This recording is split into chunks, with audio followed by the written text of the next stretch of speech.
the money. That's what I always say. You always follow the money. Yeah. This is Follow the Money with Mitch Moss and Pauly Howard on VSiN. Here we go. It is Follow the Money on VSiN, the Sports Betting Network. We are live in downtown Las Vegas from the Circa Resort and Casino. Mitch Moss along with Pauly Howard here on a busy Monday. Action-packed 3-hour program coming up in 30 minutes. Nick Whalen on the program looking at Monday Night Football player props with a doubleheader. Warren Sharp, 90 minutes. Same with him. Adam Hill, who covers the Raiders out here in Las Vegas. He is going to be at the Chargers-Raiders game tonight. We'll talk about that game with him.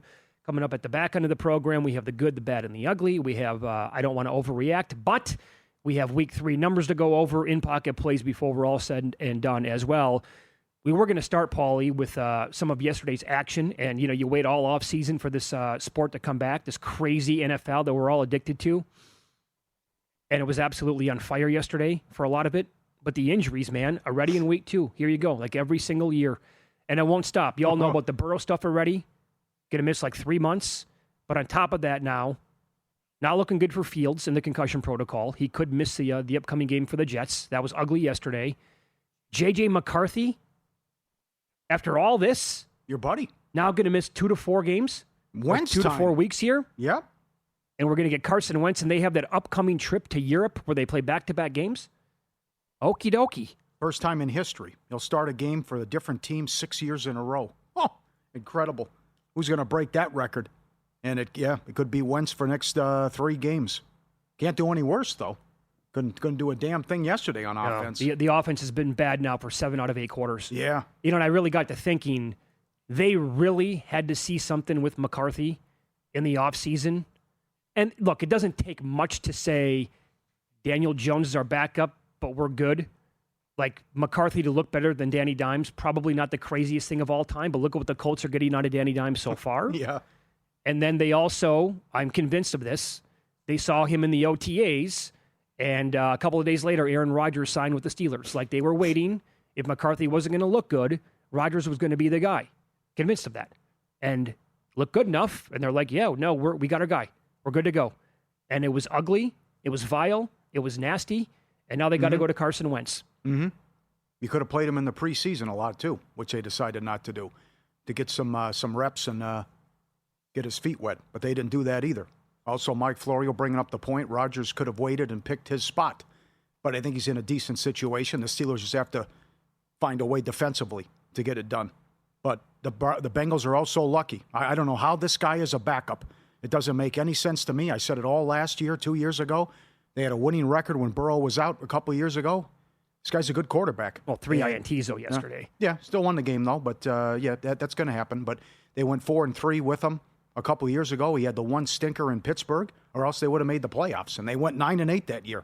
So the fact that this guy isn't making a lot of money being a starter last year is a great job by the Bengals. And now he'll try to salvage and save their season with Burrow out 3 months. How about that? A Week 2 matchup. We get Jake Browning versus J.J. McCarthy's backup and Carson Wentz. How about that? I know. Isn't that something else? Right. And now the Raiders are in a great spot. Big game, home. It's going to finally be a home game because you don't see a lot of Charger fans. So they win this, they move to 2-0, and then they might get Mariota Sunday with Daniels likely out. So this is coming down fast and furious, and there's a spot where the Raiders could be 3-0 here when we come in a week from today. Yeah, well, tonight's game is definitely tough, but you're right. How about that now? Jane Daniels, the news comes out today, knee sprain. And so his status for the game on Sunday, Pauly, completely up in the air. And I get it, like he never looked that bad in the NFL until Thursday night when the Packers did that to him. But that's a huge drop-off. And the guy I thought should have been an MVP candidate last year and was a runaway winner for Rookie of the Year. Yeah. High expectations again. Because of the injuries, we have a 6-point move in the Viking game, 47.5 down to 41. Because of the uncertainty with Daniels, there's a movement on that total, and that's come down 47.5 down to 44.5. And then, but the Fields thing doesn't do much. But the look ahead was Tampa 4.5, and then the Jets laid that egg. And Glenn said if Fields doesn't practice midweek, he's not going to play him. So I would expect it to be, this is me talking, I would expect Taylor to get the start for the Jets Sunday in Tampa. And this is a reason why planning for like survivor contests can be a good thing, but it can also go out the window, and you can like reshape your plan as the season progresses. big time. Because, again, alt-win totals are a thing. They come in every year at almost a 70% clip or higher, meaning a team is like not even close to their Vegas and other spots closing win total on the year. Like, for example, if a team closes 7.5, they go under by a game and a half or over on a game and a half or more, 70% or more going back at least the last 5-6 years. And that's why this stuff becomes so addictive. And now trying to plan ahead again, like, okay, now how many of these teams do I actually want to fade on a weekly basis if I can do it? Right? And Sure. a team that you thought of maybe being on before the season started, now you want to be against them or vice versa. Yep. The one good news is it appears Purdy's going to be back. I think that's in play. Also, Mac Jones looked good, so now the 49ers are favored at home week 3. Yeah, But, I would say this. Based on their schedule alone, I absolutely have my questions about the 49ers defense. I think the offense, if Purdy were to miss, because again, some of those reports were like 2 to 5 weeks. Yeah. Right? Let's say that it was worst case scenario. I think the offense would be okay, like on a game-by-game basis. Like, is the defense good enough to win games and help them? Like, if the offense gives them 21 or more every game, like, is that going to be enough? I would hope, but I don't know if the defense is actually that good or not. And yesterday, the Saints had the ball with a 3rd and 1 at their own 42 with plenty of time left, down by 5. And they eventually turned it over, and that was the ball game. But Saints on paper, one of the worst teams. And I think Mac Jones overall with that offense, with Kyle Shanahan, I'm okay with that. I know that you're super high on Browning, like you talked about, and I get it. I just think with their defense being as bad as it is and their schedule, that's going to be tough. They can get to 9-8, but also look around because they're 2-0. I think plus 185 is a good bet to make the playoffs because look at what's going on around the conference. You know, Kansas City loses again. Pittsburgh has issues. Denver lost again, blew that game. How many teams are going to make it out of the South? It's a huge game tonight for the Texans. I mean, I think there's a scenario where 9-8 can do it, and the back end of that schedule is easy. And maybe Burrow's back by that point, too. Yeah. So I just think that he can hold it down. He's got the weapons. He put up big numbers. He's done it before, and I think Golden will do a better job with that defense, too. I'll give you a couple of teams to look at on the outside here. As of right now, I think the Chiefs are going to miss the playoffs this year. I said that last week on Monday, and I said I want to duck because people were going to think it's completely crazy. But I think that they're a good candidate to miss the playoffs. Now, I would not bet that, I don't think, until probably after next week because they get the Giants coming up on Sunday night, although that's a losable game.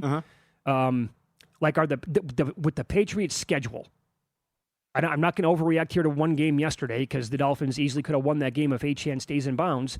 But with that schedule, are they going to win enough games to be in the mix? Like to your point, how many teams are going to be in that 9-8 territory? And that might be good enough for a lot of these teams to get in the AFC.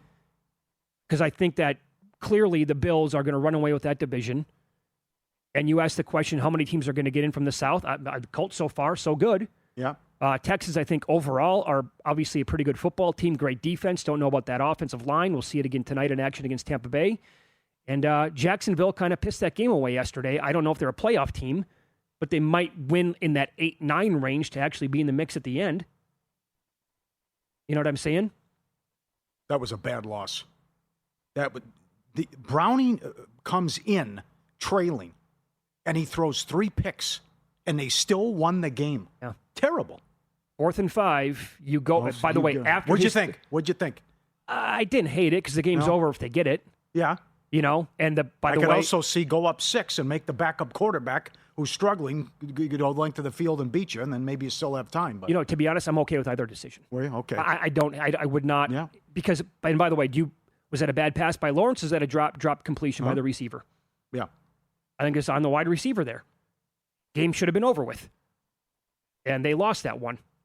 They gave that one to the Bengals. Yes. Blew the game. Yep. And now the Bengals are sitting here at 2-0, and they've won 2 one-score games, and this is a team that very easily could be 0-2. That's also big for contests. That's right. Sure it They're is. not supposed to win that game. They win and cover. Absolutely. And then all the slate, all the overs now corrected itself. 10-2 to the overs as we started the day on Sunday. A lot of high-scoring games with maybe the game of the year in Dallas. Yeah. I'm going to say this. I can't prove it. It seems like it goes that way every single year. Where it's either the first week or the first couple of weeks, either the unders or the overs come in, and then, oh, look at this, correction, it goes the exact opposite way, which is kind of predictable now at this point. But yeah, we wait all off season, Pauly, for this sport to come back. Well, and my God, does it deliver? Yep. Well, we only hit on the major injuries from the quarterback position. I mean, there are a plethora of injuries around the league to other marquee players. Sure. I mean, Johnson's out indefinitely for the Bears. Oh, what a disaster. Give up a 50-burger. I mean, it's just getting worse for Chicago, and to offensive line issues all over the place and injuries. So it's a mass unit out there through the league so far. 2 offensive linemen for the Vikings in the concussion protocol. Aaron Jones with a hammy. Yep. Do they know how to use Jordan Mason near the goal line? Right. Another was one. that last night? Yeah. Don't know about that? It was bad. Yep. And, just that game overall, as a reminder here, because this question will come up every single time that a game's in this situation. If a game ends in a tie and you're on a team in that game to advance in Survivor, you're a loser. Unacceptable again. How does this keep happening? This is 4 years in a row where someone's been in a position where the tie's going to happen. And not only do the tie doesn't happen, they win the game. Yeah, I know. The Giants have the ball with 2 minutes. It's impossible. You either tie or win. You cannot lose Can't there. lose the game. You can't and they lose. lost the game. Yeah. That's happened every year for 4 years in a row. I didn't even look at the team with the ball in 2 minutes loses the game. Mm-hmm. Oh, it's terrible. I didn't even look at the win probability. It had to be 98%. All right, we're rolling. VSiN Pro. Get the real-time splits, betting splits, DK and Circa. See where you're at, where all the action's at, and you pair that with the morning email from Bill 80, every best bet, every host, every guest, the nonstop live video, the proven betting systems from Mackinnon, all the tools, the prop analyzer. Start betting smarter today, $9.99. VSiN.com/subscribe. Kicker props were fire yesterday. You better believe we're going back to the well again tonight.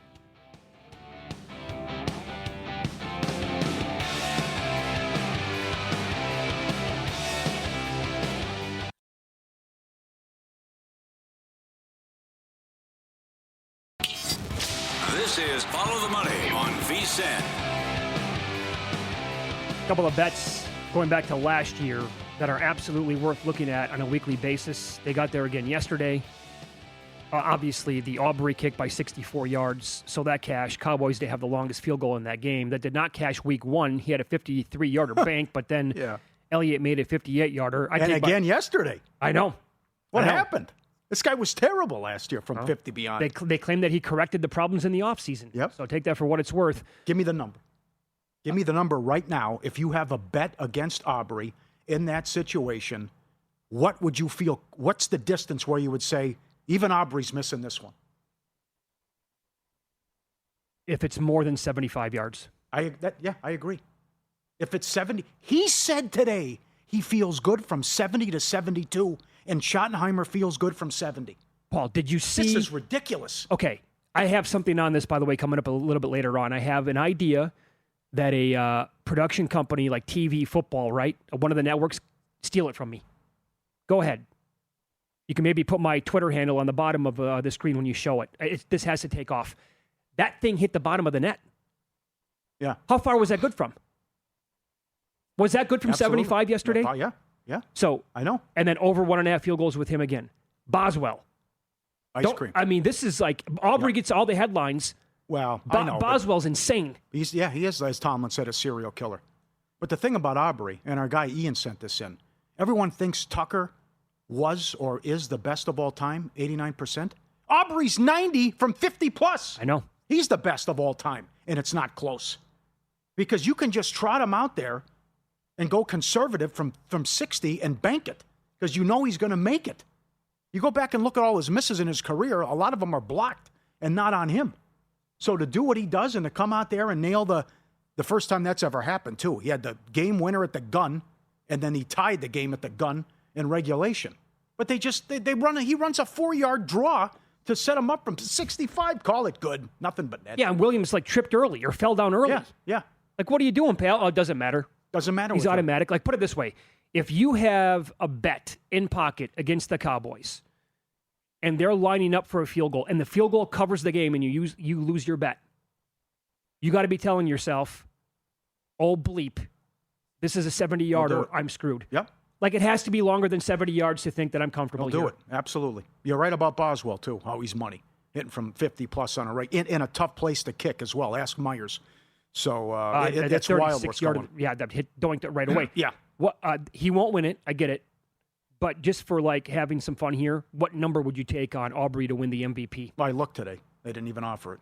I would imagine he's not. He should be 2,001. Would you take 10,001? I would, yes. You would. If they go like 9-8 and he has a bunch of game winners, he's like Randy Moss. He's the biggest weapon in football. This is no joke. Again, there's no hyperbole here. He is one of the best weapons in the entire league. Yeah. Period. You can't even argue it. No. We got guys missing extra points on a regular basis. You can trust this guy from 60 plus. No problem. It's a gimme. This guy eliminates and erases all the negative stuff that people have ever had to say about kickers. Right? Kickers, we don't need them. Get this crap out of the game. They're not football players. Oh, yeah? How important is this guy to the team? Yeah. No doubt. They should be 0-2. So right back tonight, right? You're right. The kicking props have been fire. Good stuff on the tailgate show yesterday. Catch it every Sunday, 9 to noon Eastern. It went 4-1 with the picks column as well. How many you want to do tonight? Start with Fairbairn and go from there? Yeah, I'm on him already. All right, he's on a 12-2 overrun, 1.5. Longest or just both teams 33-yarder? I played him over 1.5 minus 130. Okay, good price. Because he's great at this, and also I think there's going to be an angle here, right? It's going to be tough for the Texans to run the ball tonight. I think this is going to have to be a game in which that their defense obviously is going to have to get the job done, and then C.J. Stroud's going to have to be big, I think, like getting his receivers involved. I'll run that down for you coming up in a little bit. So I think that if they're going to score points tonight, like to get in range of a field goal is what is going to happen probably multiple times, and I don't see them finishing off a ton of drives for touchdowns. Yep. So, Fairbairn over. Both teams to make a 33-yard field goal, and if you want Houston longest made, you can do that too, although McLaughlin's got a big leg. In the late game, Dicker over.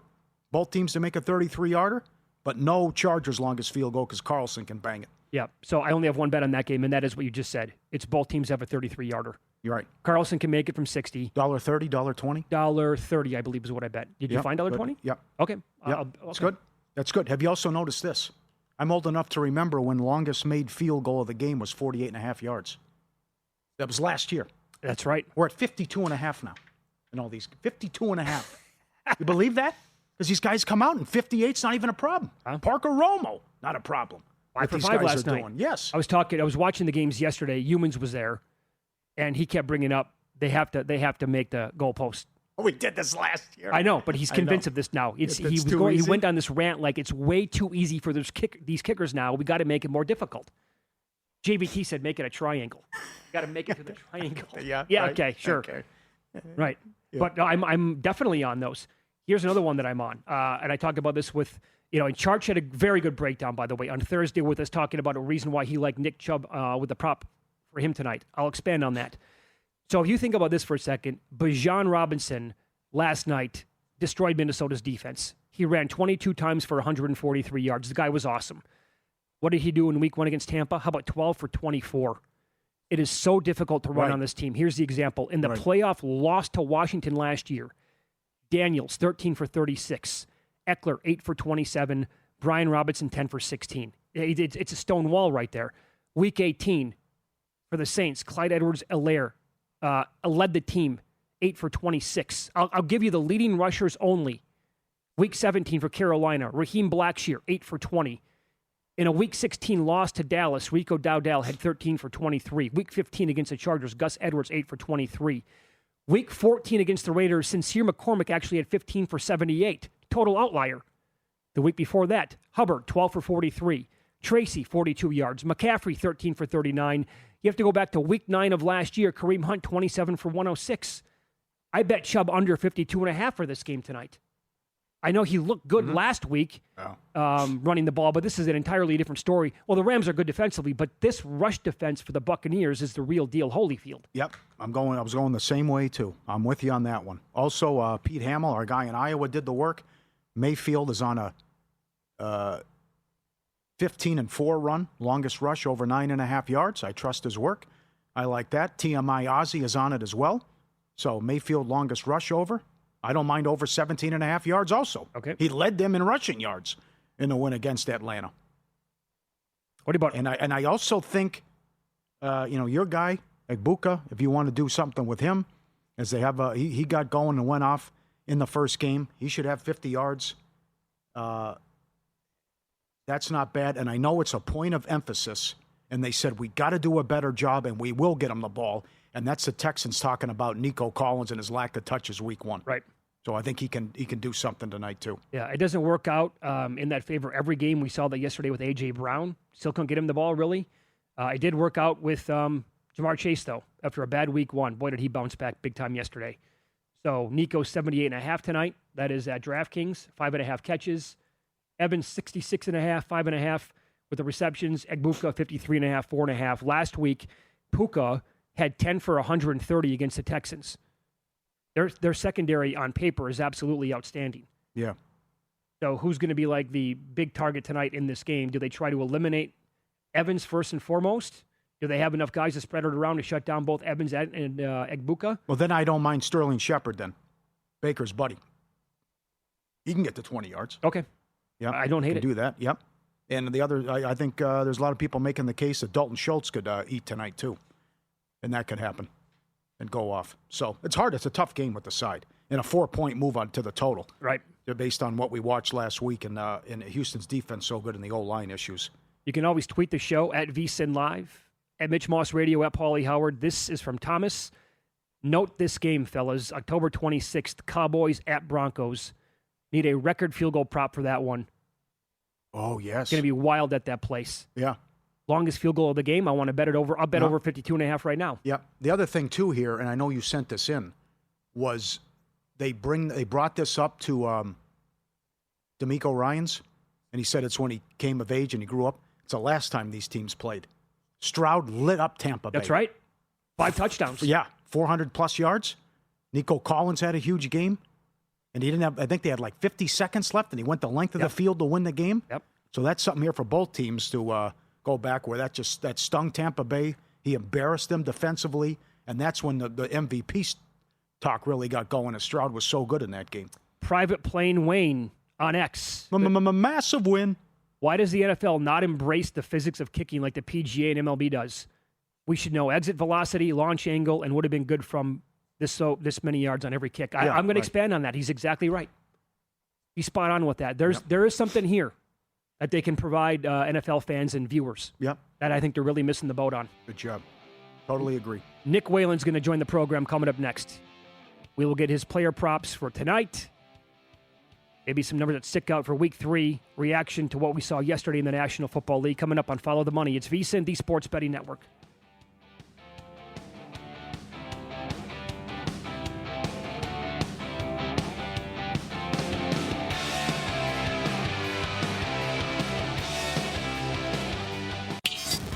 This is Follow the Money on VSiN. More on player props for tonight's Monday night doubleheader as we head out to the Progressive guest line. Nick Whalen joins the program now. He is with Rotowire. You follow him on X at WHA, the number 1EN. Nick, good afternoon. Thanks for the time today. How you doing? Doing well, guys. Doing well. Appreciate you having me back, and looking forward to diving in on this doubleheader. Same here. Okay, so Emeka Egbuka had a great rookie debut in Week 1, scoring those 2 touchdowns, including the game winner. Now he gets, we were just talking about this in the previous segment, like Puka Nacua went crazy against this, what I think is a really good Texan secondary tonight. Like, so what's the overall breakdown here? Are they going to shut down Evans? Is Egbuka the guy that you want to go to? How do you analyze this? Mm-hmm. Yeah, that's the big question. And, I don't know that you can feasibly shut down both of those guys. And obviously when they get Chris Godwin back in the mix in the next few weeks, that's going to become even more complicated. I mean, I have a lot of respect for the Houston defense. I thought it fared well for the most part last week. It's a really good pass rush. But like you said, Puka Nacua put up a really nice week, despite, being in and out of that game a couple of times in Week 1. We still saw Devontae Adams get his numbers as well. So I don't think you look at this as just a total stay away, a total shutdown for those two Bucs wide receivers. And look, guys, I know we're one game into his NFL career, but no rookie to me has looked the part more than Emeka Egbuka so far. And we, of course, saw that in Week 1, 2 huge touchdown catches, including the one that ended up being the game winner against what may actually be a pretty decent Falcons defense. I think that's one of the takeaways from last night. Obviously, terrible quarterback play for the Minnesota Vikings, but the pressure rate, the 6 sacks out of Atlanta, I think we looked at Week 1 between the Falcons and the Buccaneers as, this potential points fest, but it turned out that Atlanta's defense might actually be pretty viable. So you look at the targets for Egbuka in Week 1, only 6, did catch all 6 of those, which is fantastic. You'd like to see that number rise a little bit I think it does. I think taking away the deep ball to Mike Evans is priority number one if you are Derek Stingley in that Houston secondary. So one way that I'm attacking this, instead of looking at the receiving yardage prop for Emeka Egbuka, you can get him at 4-1 right now at DraftKings to lead this game in receiving. Far from a lock, of course. You have two other viable candidates in Mike Evans and Nico Collins on the other side, but 4-1 was enough value to me that I was intrigued. Okay, how about another prop in this game? And we just talked about this. Great email here, ftm@vsin.com from Pete.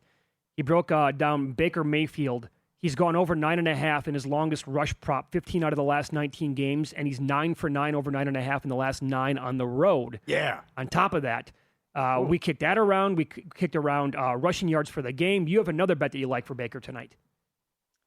Yeah, that's a really good stat. I might have to look into that. But yeah, I like the over 3.5 rush attempts for Baker Mayfield. Some of those can be designed every now and then, but more often than not, it's Baker being chased around, off script, things of that nature that have worked out well for him and this offense dating back to last season. And look, the Buccaneers are still without Tristan Wirfs. I think that absolutely matters going up against a really, really good Houston defensive line that has two excellent pass rushers. You look at week 1, Matthew Stafford had the second shortest time to throw of any quarterback going up against that Houston defense. So I think we see pressure on Baker Mayfield. I think he's going to have to make plays with his legs, whether they're designed or not. I like the yardage. I like the longest rush over 9.5, like the over 3.5 as well, because I think Tampa Bay is going to be forced into some unscripted situations. It's good to have you on the team. Welcome aboard. There's plenty of room here with the kicking props. And Fairbairn over 1.5 is on a 12-2 run. That's $1.50. Dicker's $1.50. You want to go Carlson? Even money. Tell us why. I'm going Carlson, boys. Plus 101. Getting this as slight money or plus money territory, I thought was a pretty decent value. 2+ field goals made for him tonight. This is a guy who averaged over 2 makes per game last season, and we're still early on in the Geno Smith era of Las Vegas Raiders football, but he's the best quarterback they've had in a very long time. He's the most capable quarterback driving the ball down the field. We saw that right away in week 1. Like, really, nobody was more aggressive than Geno Smith trying to push the ball. The problem is the Raiders running game looked terrible in week 1. They only reached the red zone on one of their drives. So I don't know that we actually trust the Raiders to turn these big plays and these long drives into touchdowns. I think we see plenty of Dan Carlson tonight. 3 attempts for him against New England in week 1, did make 2 of those.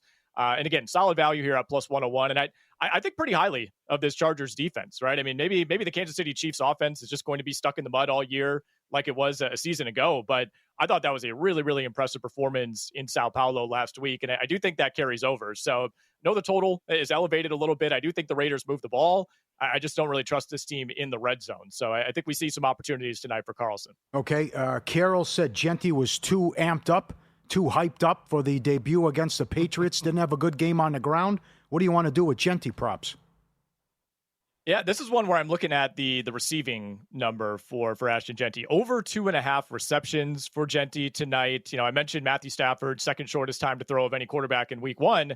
The shortest time to throw was Patrick Mahomes going up against that Chargers defense in Brazil. So I think the Chargers do carry that over. I'm not sure I'm ready to trust this Raiders offensive line. Really hard to know what to take away from that Patriots game. I think New England certainly looks like they're going to be more of a work in progress, perhaps, than we expected, especially on defense. So I think the Chargers defensive line can get after Geno Smith. I think we see some dump offs, some quick check downs. Geno was top 5 in the NFL in terms of check down percentage last season. Didn't necessarily see that a whole lot in week 1. He wasn't under a ton of pressure against New England, but I think that changes tonight. And, Chargers run defense was also excellent against Kansas City. And again, the Chiefs couldn't run the ball on Philly yesterday, but at the same time, Ashton Genty had 19 carries, 38 yards in week 1. I think they're going to need to find ways to be a little bit more creative getting the ball in his hands in space.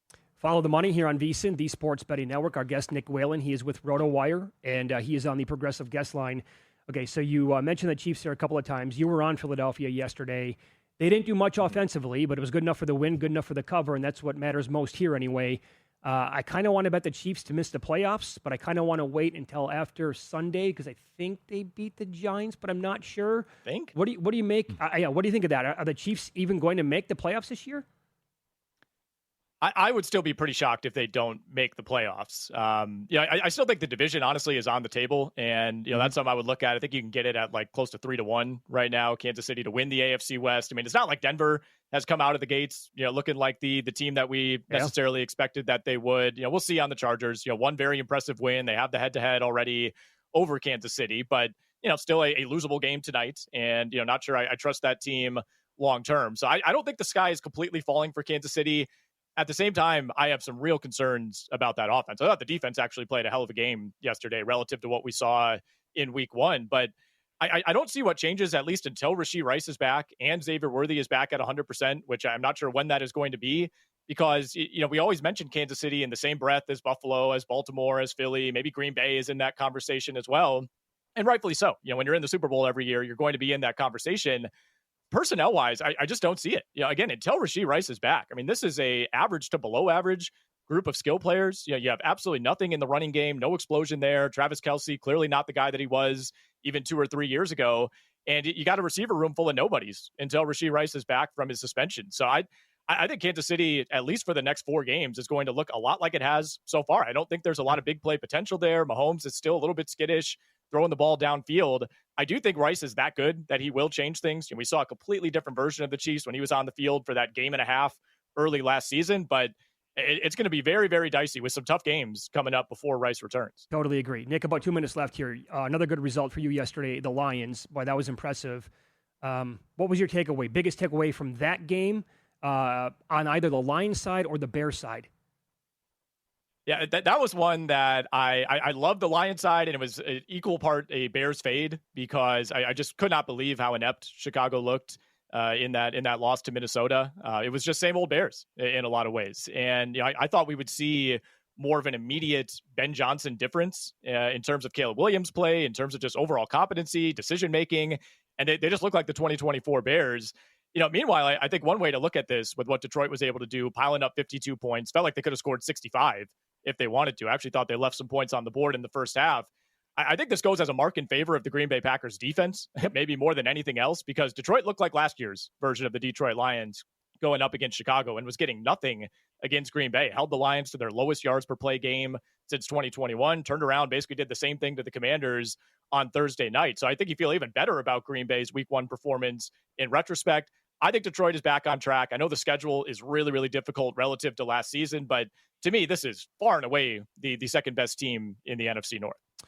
Very good. Again, you can follow Nick on X. He's at WHA, the number 1 EN with Rotowire. Joins us every single Monday at this time here on Follow the Money. It's VSiN, the Sports Betting Network. Nick, thank you. Best of luck tonight. Thank you, guys. Appreciate it. Back at you. Great breakdown there. Excellent. So he likes Mayfield over the rushing attempts. Mm-hmm. Pete Hamill in Iowa likes him with the over rushing longest yard. And TMI Ozzy says anytime touchdown. Anytime touchdown, and it's as low as 16.5 for yards for the game overall. Yeah. Same game parlay tonight? Sounds good. Our betting splits cut through the noise, pulling real-time data straight from Circa and DraftKings. Track the percentage of bets on handle on every game across every major sport so you can make sharper, more informed bets. Start your edge today, $9.99. VSiN.com/subscribe. Get it now. Jump on $9.99. VSiN.com/subscribe. Mondays are always great for many reasons, one of which is Pauly's baby, which is win some, lose some. You're going to get it next on Follow the Money. It's VSiN, the Sports Betting Network.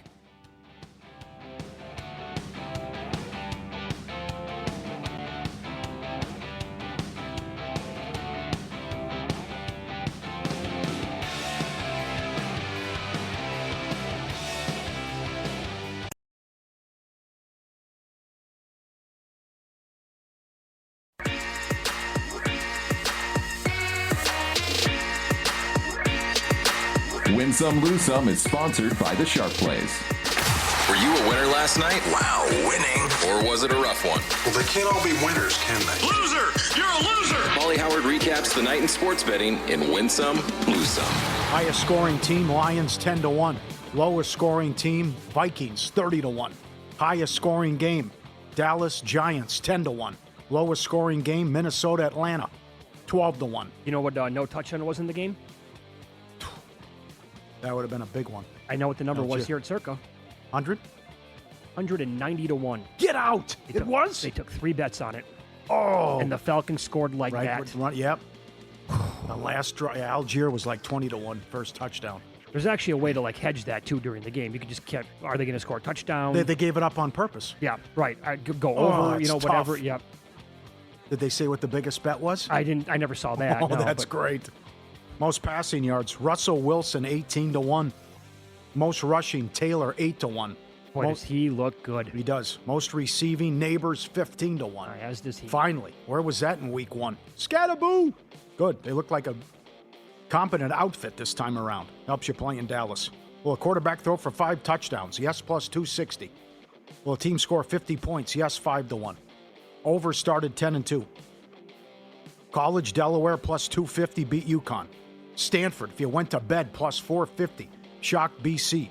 Old Dominion, 2-1. Routed Va Tech. West Virginia, plus 220. Backyard brawl. A&M, plus 220. What a game against Notre Dame. What a finish.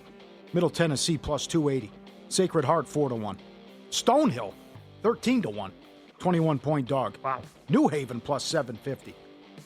Another coach fired. Friday night, New Mexico. Getting 15.5, won by 30? Or what did they win by? 25, 20? Yeah. 35-10, Oh, I think. Yeah. 5-1 on the money line. Boxing, Crawford, decision plus 240. Good call from Raheem. Piece of cake, unanimous. UFC, Aguilar, decision 5-1. Garcia, knockout 6-1 to win in round 3, 16-1. Lopez, knockout 7-1 to win in round 2, 15-1. Hernandez, round 2, 9-1. Las Vegas Aces, 17 wins in a row. Pounded Seattle, game 1 of the playoffs last night. And the Meat Man delivered, went 5-0 with his picks. Subscribe, be part of the team, vsin.com, our radio and podcast friends. You always want to see these tweets and videos. At Pauly Does Vegas on Instagram. Send them in, we'll put you on. Number 1, forgot to do this Thursday. Shout out to a listener. If you ever come down, say hello. Don't come all the way down here and then we miss you or something. Got to say hello. It was great to meet Mike and Deb from Florida. Mike was a cop, long time in NYPD. There he is in front of the wreckage on 9/11.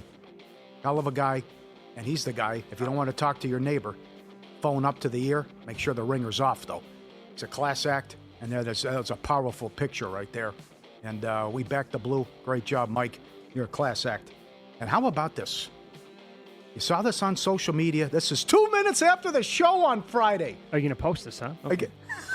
Okay, but this I get a phone call. Call me. I think you said it's an emergency, or call me right away. I go, what happened?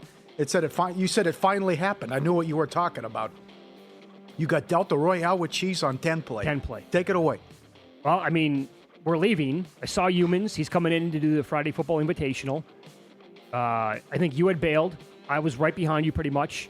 I'm going upstairs across the bridge to go to the car, and I'm like, let me go sit down in my machine for a couple of minutes, see what happens. The same one you hit for 20,000? Oh, I have had a romance, a juicy romance with this machine now since February. It's been hot and heavy. Yeah. I think it's time to call it quits now after this. I went back. I'm playing for, I'm not joking, 90 seconds. The picture on my phone says 4:02 p.m. You're only a couple hands in. I'm dealt on 10 play a royal flush, playing 25 cents. I only had one multiplier on the board, but that was 8 times. Here's the kicker to the story. I'm shaking. I'm like, oh my God, because it started, it's coming across. And it's like Jack Ace. And I'm like, wait. And then the machine locks up. It goes like this. And I'm like, what? Got dealt, yeah. And I'm like, out loud, the words are coming out of my mouth. I don't even know I'm saying it. You got to be bleeping kidding me. Over and over and over again. I'm like shaking because of this. The slot attendant comes over. I'm doing the math in my head. I'm like, how much is this going to pay? She goes, oh, very nice hit. Let's see what it pays. Hits the button. Automatically goes at 17,000. I couldn't enjoy the moment. Oh, oh, wow. She took that moment away from me. Yeah. Well, no multipliers 10. Oh, no, I know that, but I wanted the credits to, I like that. I enjoy that, yeah. I hate that. Really? Oh, I love it, yes. I hate when people do that. You like to see you go, okay. But you don't know where you're going to win. Plus, again, like I'm staggered here. Sure. I'm almost falling off my chair. Yeah. Damn right. It's a once in a lifetime. Oh, that's the thing. Like, why you play that machine again, right? Yeah, 650,000 hands, whatever. So I like when something like this happens, and then people congratulate you, and they also say, I'm part of that club. or it also happened to me, right? Look at this guy. Is this, this is Todd. Todd got it on $1. 60 grand? 64 grand, I believe. He got it dealt on $1, and there's multipliers all over the joint. Yeah, including on the right side of the screen there's a 3 times, there's a 2 times, a couple of other 2 times. Oh. Incredible, right? Excellent. And then T-Bone. T-Bone, friend of Randy McKay, advantage player. He was playing the other day and was betting $5 and held 1, and then he got 4 of them. He held the King of Diamonds, and he got the Royal for $20,000. T-Bone told me, he responded to my tweet, and he said, congratulations. I think he said, welcome. Did he say welcome to the club? Maybe it's the other guy. But he did the math. He knows the math. It's 1 in more than 640,000 hands to get dealt a Royal. Uh-huh. Excellent. And then this is from another listener sent this in. Number 2. Oh, yeah. Yep. He was here for a Toyota show.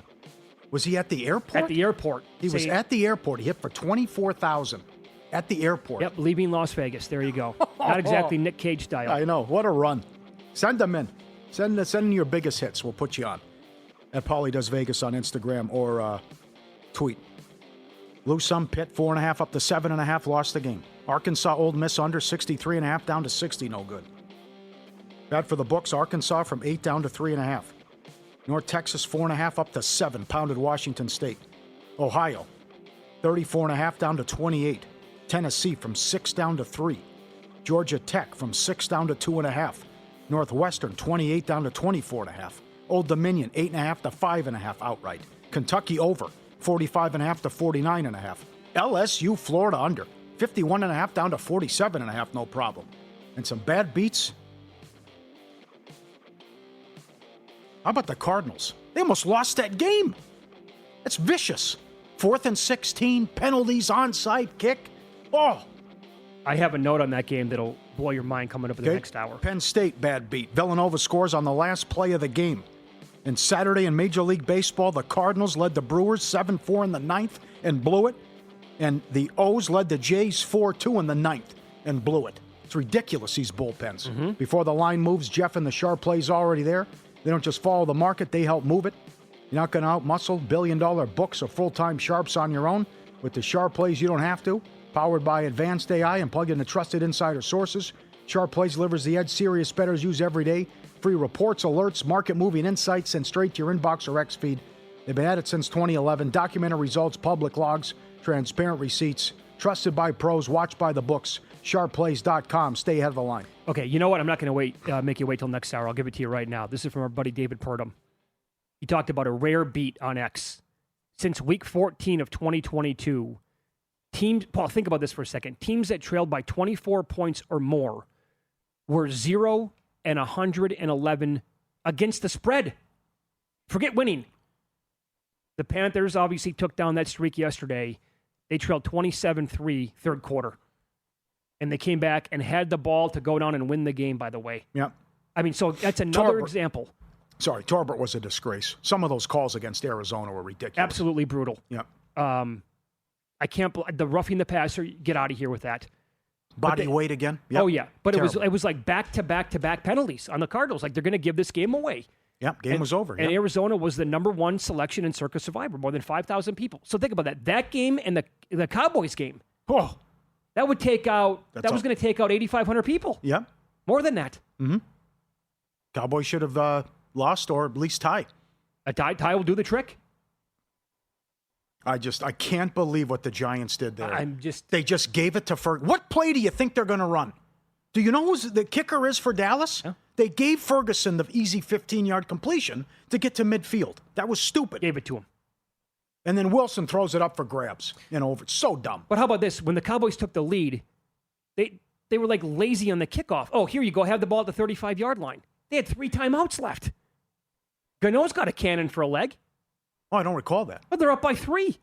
Here you go. Just take it to the 35. No problem. Like, one play, you're going to be in field goal range. Come on. 2 plays, you're in field goal range. With 3 timeouts? Up next, we'll start to dive into Week 3 numbers. Plenty of looks for Survivor this week, including a blowout looming on Thursday night. It's Follow the Money on VSiN, the Sports Betting Network.